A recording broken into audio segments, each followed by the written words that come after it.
આગળ સમાચારમાં વાત કરીએ તો ભાવનગરથી સમાચાર પ્રાપ્ત થયા છે। ભાવનગરથી મહત્વપૂર્ણ સમાચાર સામે આવી રહ્યા છે। ભાવનગરના કુંભારવાડા નારી રોડ પર બે જૂથ વચ્ચે મારામારીની ઘટના બનવા પામી છે।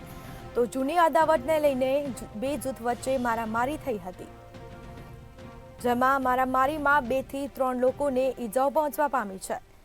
તો ઈજાગ્રસ્ત લોકોને તાત્કાલિક સારવાર અર્થે હોસ્પિટલ લઈ જવામાં આવ્યા હતા। તો બીજી તરફ બોર તળાવ પોલીસને જાણ કરતા જ પોલીસ કાફલો ઘટના સ્થળ પર પહોંચ્યો અને પરિસ્થિતિને કાબૂમાં લીધી હતી।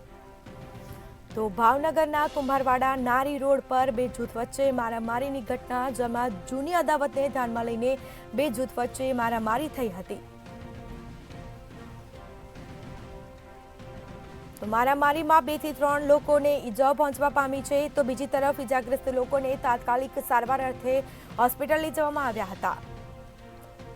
તો પોલીસને જાણ કરતા પોલીસ કાફલો ઘટના સ્થળે દોડી આવ્યો હતો અને સમગ્ર મામલો થાળે પાડ્યો હતો।